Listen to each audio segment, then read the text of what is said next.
इनके बुलंद हौसलों से महफूज है हिंदुस्तान, इनके शौर्य से कांप उठता है आतंकिस्तान।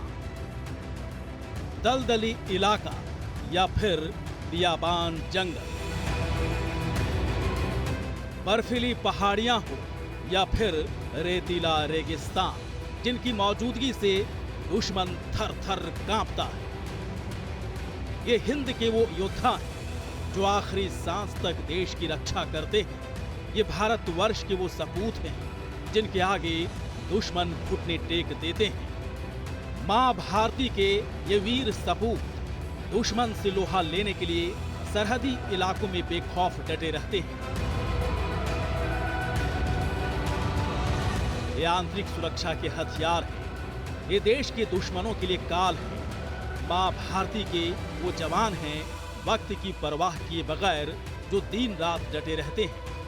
थार का रेगिस्तान हो या लद्दाख का बर्फीला रेगिस्तान, हर जगह हर मोर्चे पर मुस्तैद रहते हैं, क्योंकि ये है देश की अग्रिम पंक्ति, सीमा सुरक्षा बल यानी BSF। जय हिंद, वंदे मातरम। मैं हूं राहुल डबास और आप देख रहे हैं अग्निपथ न्यूज नेशन। आप पहुंचा है नागालैंड। नागालैंड जहां कई तरह के अलगाववादी संगठन काम करते हैं और उस पर नकेल लगाने के लिए CAPF और खास तौर पर BSF की डिप्लॉयमेंट की गई है। लेकिन जब सुरक्षा का सवाल हो तो समझना पड़ता है कि संस्कृति क्या है, क्योंकि भारत वो देश है, वो मुल्क है, वो राज्य है जो विभिन्नताओं में एकता को लेकर चलता है। लिहाजा न्यूज नेशन की टीम नागालैंड म्यांमार के बॉर्डर पर आ चुकी है, जहां सबसे बड़ी चुनौती उग्रवादियों से है।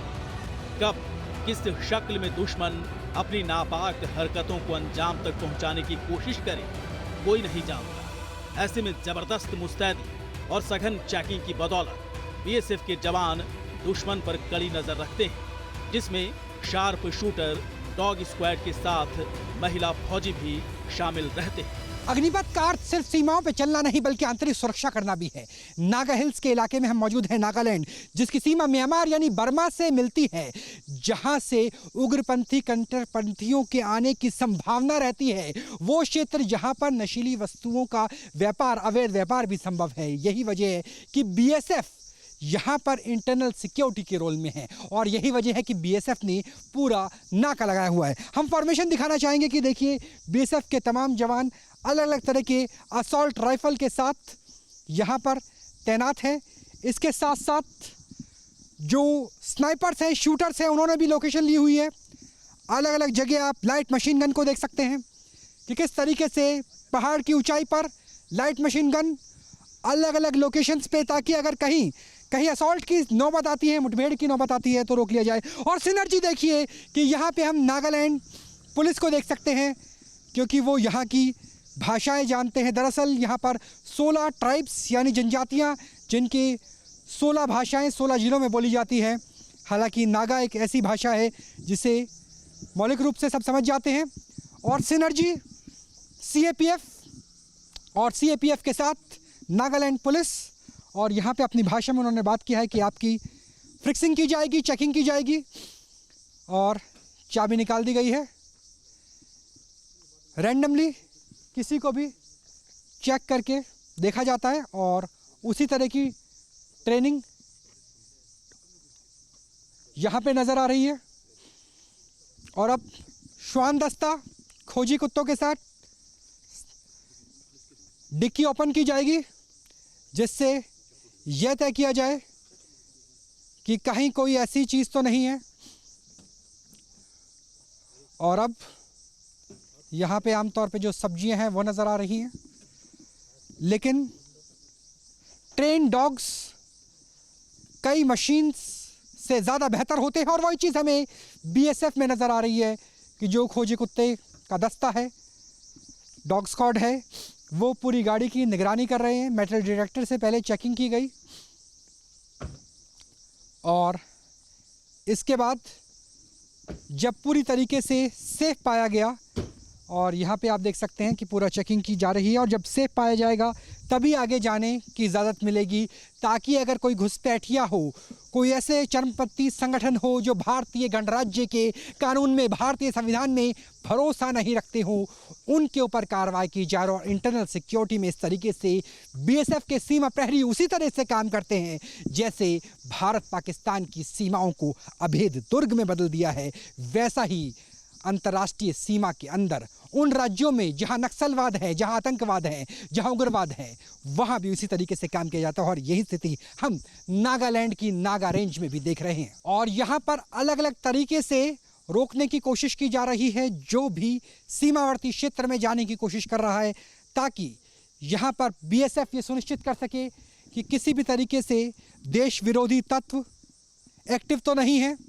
हालांकि बीएसएफ फ्रेंडली रोल में रहता है और यही वजह है कि नागालैंड पुलिस के जवान, महिला कांस्टेबल, सबको साथ रखा गया है। और यहाँ पहले पूछा जा रहा है नागा भाषा में बात करके कि यहाँ पर आपकी चेकिंग होगी, डरने की कोई बात नहीं है। और ये खूबसूरती है नॉर्थ ईस्ट की, पूर्वोत्तर भारत की, कि यहाँ पर महिला सशक्तिकरण है। और देखिए कि पहाड़ी क्षेत्र में, निर्जन क्षेत्र में भी महिलाएं, 2 लड़कियां बॉर्डर एरिया में ड्राइव करते हुए, और इनकी भी पूरी तरीके से चेकिंग की जाएगी महिला कांस्टेबल के द्वारा। डॉग स्क्वाड अंदर से चेकिंग करते हुए डिक्की खोल दी गई है ताकि ये सुनिश्चित किया जाए कि कहीं कोई बारूदी वस्तु, कोई नशीली वस्तु तो नहीं है। और इसके बाद महिला कांस्टेबल इन्हें अंदर लेके जाएंगे और इनकी भी बॉडी फिक्सिंग की जाएगी। तो इस तरीके से नाकाबंदी की जाती है, नाका लगाया जाता है तमाम उन रास्तों पर, नेशनल हाईवे पर जो बॉर्डर तक जाते हैं, उन रास्तों पर जहां से चरमपंथी संगठन के लोगों की आने की उम्मीद होती है। ये महत्वपूर्ण स्थिति है। अगर बीएसएफ की बात करें, हमारे साथ बीएसएफ के ऑफिसर भी है बात करने के लिए। सर, आपसे जानना चाहेंगे, अगर नाका लगाने की कार्रवाई की बात करें, कितनी महत्वपूर्ण है, किस तरीके से अंजाम दिया जाता है बीएसएफ के द्वारा, और कैसे सिनर्जी है, क्योंकि यहाँ पे हम नागालैंड पुलिस को भी देख सकते हैं। इसमें बेसिकली हम नाका लग जाता है, इसको बोलते हैं MVCP, mobile vehicle check post. और इसमें लग जाता है तब हमारे पास खबर होता है कोई इंसर्जेंसी ग्रुप्स घूम रहा है हमारे एरिया में, या कभी हम खबर भी मिल जाता है कि कोई वेपन जो स्मगलर्स घूम रहा है वेपन हथियार लेके, या तीसरा ऐसे सिचुएशन भी होता है कि कोई स्मगलर्स, ड्रग स्मगलर्स, पेडलर्स लेके घूम रहा है।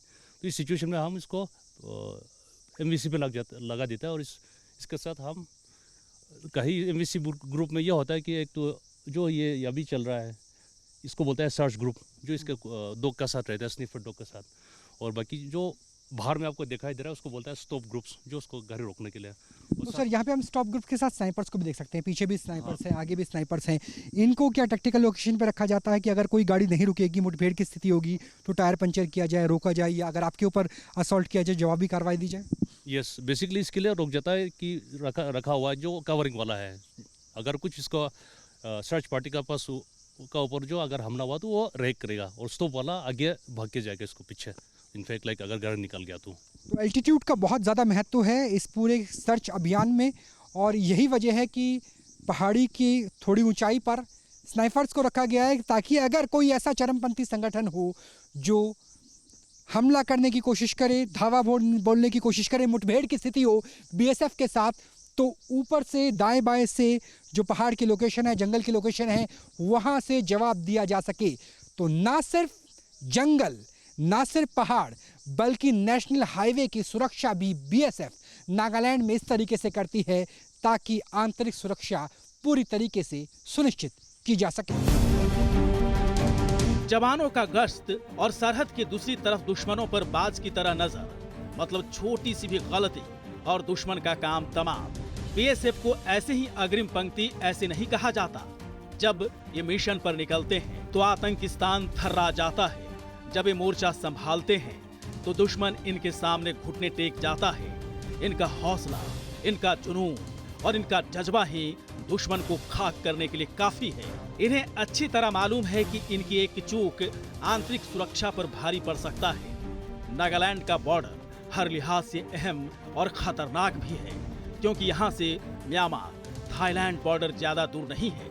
ऐसे में यहाँ उग्रवादी चुनौती के अलावा बॉर्डर पार तस्करी से निपटना जवानों के लिए बेहद चुनौती भरा होता है।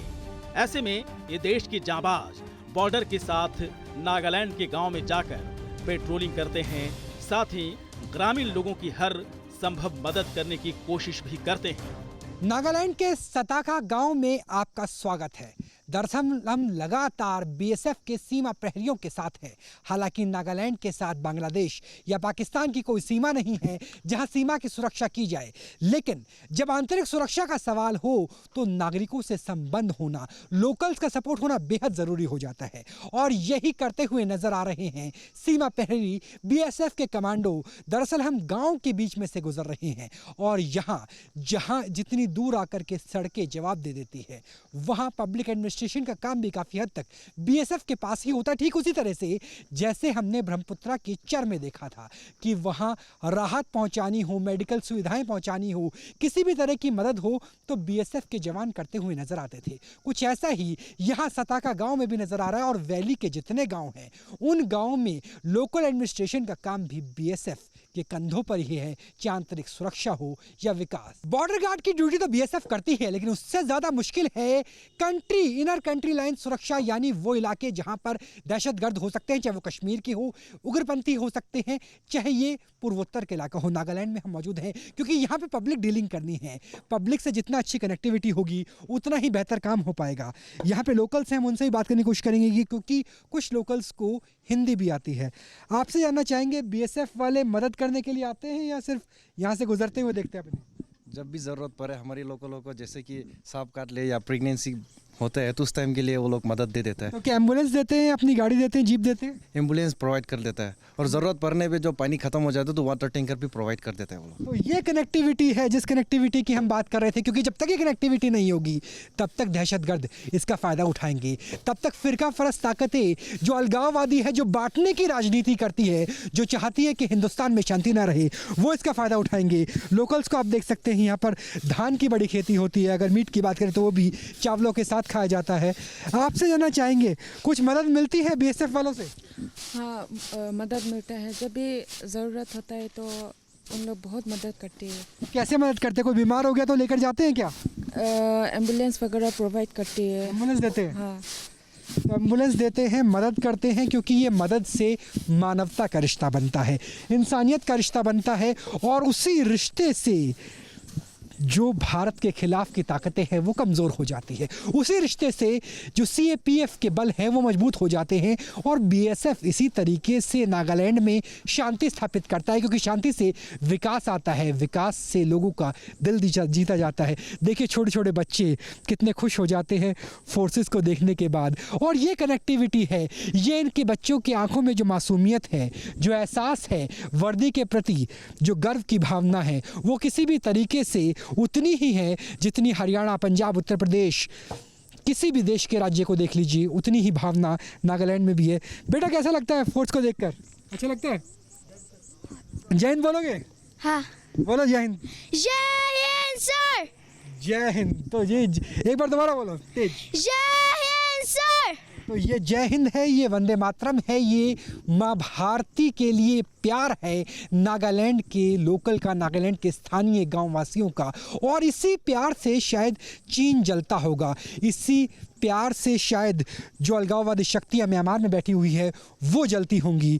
और यही प्यार है जो नागालैंड समेत हिंदुस्तान के तमाम राज्यों को, तमाम केंद्र शासित, संघ शासित प्रदेशों को एक रूप में संजो देता है और बनता है भारत का गुलदस्ता। यही गुलदस्ता है जिसकी हिफाजत बीएसएफ के जवान करते हुए नज़र आते हैं। और इसी गुलदस्ते के लिए सीमाओं पर प्रहरी रहते हैं बीएसएफ के जवान।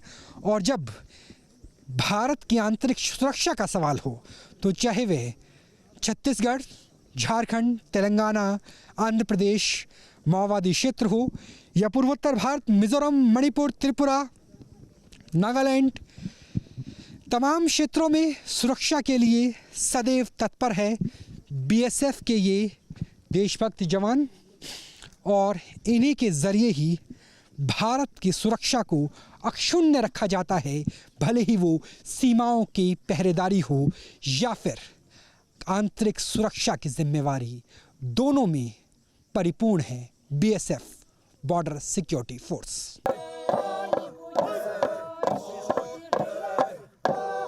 नागालैंड में लोक नृत्य की अलग ही रंगत देखने को मिलती है। लोक नृत्य भारत में नागालैंड के लोगों की पारंपरिक संस्कृति को भी दिखाता है। महिलाओं के साथ पुरुष भी कदम से कदम मिलाकर लोक नृत्य करते नजर आते हैं। नागालैंड की वेशभूषा में पारंपरिक नृत्य पुरुष आमतौर पर युद्ध पर जाने से पहले करते हैं, जबकि यहाँ महिलाएं फसल कूटने के लिए पारंपरिक नृत्य कर रही हैं। न्यूज़ नेशन नागालैंड में है, लिहाजा यहाँ की संस्कृति को तो हम समझेंगे ही, लेकिन एक बार देख लीजिए कि वाकई पृथ्वी में कैसे कैसी सुंदरता है और वो सुंदरता किस तरीके से भारत में मिलती है। मेरे पीछे जो रेंज है, ये रेंज है नागालैंड की, और नागालैंड से लेकर के म्यांमार तक एक पूरा का पूरा इलाका है जहाँ पे ये रेंज नज़र आती है। बरियाल रेंज है, और अगर दाईं तरफ की बात करें तो पतकाई रेंज है। वो रेंज भारत और म्यांमार सीमा तक जाती है, और इसके बीच में जो प्रदेश है वो है नागालैंड। नागालैंड जहाँ 16 जनजातियाँ हैं, जहाँ 16 ज़िले हैं, जहाँ कई तरह की भाषाएं, बोलियाँ बोली जाती हैं, जो पूरी तरीके से अपनी संस्कृति से जुड़ा हुआ है। सांस्कृतिक रूप से विभिन्नताओं में एकता भारत में नज़र आती है, और वही नज़र आती है यहाँ के सांस्कृतिक छटा में।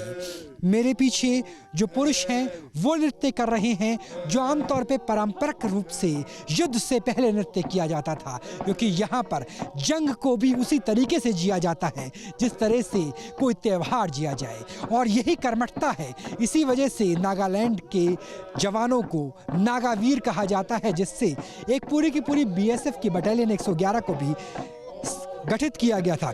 साथ में महिलाएं हैं, महिलाएं जो पारंपरिक नृत्य कर रही हैं। दरअसल ये पारंपरिक नृत्य है संस्कृति और जीवन के संगम का। ये पारंपरिक नृत्य है जब पुरातन काल में चावल यानी धान की खेती की जाती थी और धान को कूटा जाता था, और उस लिहाज से जिस तरीके से आप बैसाखी या लोहड़ी के त्यौहार को उत्तर भारत में देखते हैं, उसी तरीके से यहाँ भी फसल पकने के बाद धान कूटने का त्यौहार इसी तरीके से अंजाम दिया जाता था। और अब भी इस संस्कृति से यहाँ के लोगों ने खुद को अलग नहीं किया है। यहाँ की आबादी 98% ईसाईयत क्रिश्चियनिटी को मानने वाली है, लेकिन अपनी संस्कृति, अपनी बोली, अपनी सभ्यता सबसे उसी तरह से तारमेता है जैसा कि पुरातन काल में हुआ करता था। यानी धर्म भले ही बदल गया हो, लेकिन संस्कृति नागा जनजातियों की वही नजर आती है। कुछ महिलाओं से भी बात करने की कोशिश करेंगे। आपसे आपका नाम जानना चाहिए। मैं महिला कांस्टेबल के तोइना कुन्या। अगर आपसे बात करें तो क्या है ये, किस तरीके से आप ये परफॉर्म कर रहे हैं? क्या इससे चावल की खेती पहले होती थी? हाँ सर, ये पहले फादर्स टाइम में राइस मिल नहीं है, तो धान हार्वेस्ट करने के बाद हम लोग ऐसा लेडीज लोग ने ये धान खोदता है सर। तो अभी भी ट्रेडिशनली परफॉर्म करते हैं इस? हाँ सर, ये जो धान काटने का वो सीजन में हम लोग ऐसा परफॉर्म करता है सर। तो जिस तरह से लोहड़ी होती है, बैसाखी होती है, वैसे ही यहाँ पर धान काटते वक्त भी इसी तरीके से किया गया। कुछ पुरुषों से भी बात करने की कोशिश करेंगे। सर, आपसे बात करना चाहेंगे, अगर आप 2 मिनट का समय दे दें। आपके हाथ में क्या है, ये किस तरह का हथियार? सर, दाव। क्या खुखरी की तरह होता है ये? नहीं, ये अलग है सर, ये दाव है। इसका इस्तेमाल कैसे किया जाता है? ये पहले जब युद्ध होता था तो युद्ध में इसको इस्तेमाल किया जाता था। ये दुश्मन का सर काटने में ये सब में काम आता है। तो सीधा सर काट लेता है इसके जरिए। हाँ। पहना है, देखिए। और जो आपका डांस हो रहा है, क्या ये भी युद्ध घोष है कि जब जंग पे जाते थे पुराने ज़माने में, वॉर होती थी, उससे पहले डांस होता था? ये वार डांस है। तो कहीं युद्ध होने से पहले गाँव वाला पूरा इकट्ठा हो जाता था, और उसमें जितना भी लड़का है वो आके पहले ये डांस करता था, वार डांस करके उसके बाद युद्ध में जाता था। ये नागा युद्ध में जाते थे और नागा जो फोर्स है ये आज़ाद हिंद फौज जो सुभाष चंद्र बोस की थी उसमें भी बड़ी संख्या में शामिल हुए। मुगलों का कभी आधिपत्य यहाँ पर हो नहीं पाया। तो ये नागालैंड है, ये नागालैंड की रिच कल्चर है, वो संस्कृति है जिसकी सुरक्षा की निगरानी बीएसएफ के जवान करते हैं। उनको भी आप दिखाएंगे, हम दिखाएंगे, उनसे भी रूबरू कराएंगे। पहले संस्कृति की छटा देख लीजिए, फिर सुरक्षा करते हुए जवानों को भी जरूर दिखाएंगे अग्निपथ पर। बीएसएफ को भारत का गुलदस्ता कहा जाता है। बीएसएफ के जवान देश के अलग अलग राज्यों से आकर सीमाओं की सुरक्षा करते हैं ताकि बॉर्डर सुरक्षित रह सके, देश सुरक्षित रह सके। हर प्रांत से आए बहादुरों का दल, हम हैं सीमा सुरक्षा बल। ये थीम सॉन्ग है बीएसएफ का। बीएसएफ यानी हिंदुस्तान की पहली रक्षा पंक्ति, फर्स्ट लाइन ऑफ डिफेंस, सीमा प्रहरी जिनके कंधों पर हिंदुस्तान मां भारती की सीमाओं की रक्षा है। और वाकई ही ये गुलदस्ता है। गुलदस्ता का हर एक फूल, हर एक प्रांत, हर एक बोली, हर एक भाषा का प्रतिनिधित्व करता है। और कैसे ये गुलदस्ता खिलता है, बनता है। हम नागालैंड में है, न्यूज़ नेशन की टीम पूर्वोत्तर भारत में है, लेकिन जिस बटालियन में है वहां भी पूरे हिंदुस्तान का प्रतिनिधित्व एक साथ बीएसएफ में नजर आता है। और वो कैसे है ये आपको तारुफ कराते हैं, ये आपको संवाद कराते हैं, ये आपको दिखाते हैं। आपसे आपका नाम जानना चाहेंगे, किस राज्य से आप हैं? सर आकाश निरंजन, उत्तर प्रदेश। उत्तर प्रदेश से। सर आप कहाँ से हैं? मैं केरला से हूँ। और सर आप? उत्तराखंड सर। उत्तराखंड से हैं। उत्तराखंड भी वीरों की माटी है और वहाँ हालांकि आईटीबीपी रहती है, लेकिन हर एक सीएपीएफ में उत्तराखंड के वीर जवान हमें दिखाई देते हैं। आप कहाँ से हैं? मैं नागालैंड से हूँ। तो नागालैंड से। आपका कितनी दूर पड़ता है गांव यहाँ से? 6 आवर्स। 6 आवर्स है। तो जाते हैं बीच में मिलने के लिए घर वालों से? यस, समझे। तो एक परिवार है जो नागालैंड में 6 घंटे की दूरी पर है क्योंकि पहाड़ी क्षेत्र है, और एक परिवार है जो यहाँ बन जाता है बीएसएफ के अंदर। आप कहाँ से? उत्तर प्रदेश। उत्तर प्रदेश के रहने वाले। परिवार की याद आती है, छुट्टी मिल जाती है समय पर? जी सर। तो परिवार देश का और परिवार घर का, और कैसे एक महिला प्रहरी इन दोनों चीज़ों को बैलेंस करती है, ये मिलकर बनता है एक गुलदस्ता जिसे हम सीमा सुरक्षा बल कहते हैं। और यही देवाक्य भी है, पूरे देश से आए जो बहादुरों का दल है वो सीमा सुरक्षा बल है। और इसी चरितार्थ करते हुए नजर आते हैं। एक बार भारत माता की जय हो जाए पूरे जोश के साथ। भारत माता की जय! भारत माता की जय! भारत माता की जय हिंद, वंदे मातरम। राहुल डबास को दीजिए इजाजत और खबरों के लिए लगातार बने रहिए न्यूज़ नेशन के साथ। नमस्कार।